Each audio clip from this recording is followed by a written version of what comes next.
అని హాలిడేస్ లో టీవీ చూస్తూ టైం వేస్ట్ చేయకుండా కబ్బోర్డ్ నిండా బట్టలని చిందర వందర ఉన్నాయి చదువుకున్నాడు. అబ్బా ఇప్పుడు అన్ని గనం బట్టలు సర్దుకోవాలని ఒక ఓపిక లేదు మమ్మీ, నువ్వు కూడా హెల్ప్ చేయొచ్చుగా. ఏంటి అన్నిగనం బట్టలా? మొన్న అక్క బర్త్డే షాపింగ్కి వెళ్ళినప్పుడు ఏమన్నా గుర్తుందా? ఏమన్నా ఫ్లాష్ బ్యాక్. మమ్మీ నాకేం బట్టలు ఇప్పుడు అక్క బర్త్డే షాపింగ్ పోతున్నాం కదా, నాకు కూడా ఏమని కొని. అంటే అన్ని పాత డ్రెస్సులు ఉన్నాయి, ఇప్పుడు బయటికి వెళ్తే వేసుకోవడానికి ఏం లేవు. ఏంటి పాత డ్రెస్లా? హోలీ పండుగ రోజు ఏమన్నా గుర్తు తెచ్చుకో. హోలీకా? Flash back. నాకు పాత డ్రెస్సులు ఏం లేవు అని నార్మల్ గా ఉన్నాయి, ఇప్పుడు ఎలా?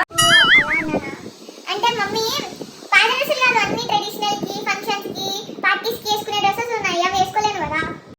ఓహో అలా అన్నావా? మరి నిన్నేమన్నావు? లొకేషన్ పెళ్లికి ఫంక్షన్ కి పార్టీ వేర్ డ్రెస్సెస్ లేవు మమ్మీ, స్టిచ్ చేయించు మమ్మీ అన్నావు కదా. సరే మమ్మీ పోదండం, నా బట్టలు అదేదో నేను చెప్పినప్పుడే చేయొచ్చు కదా.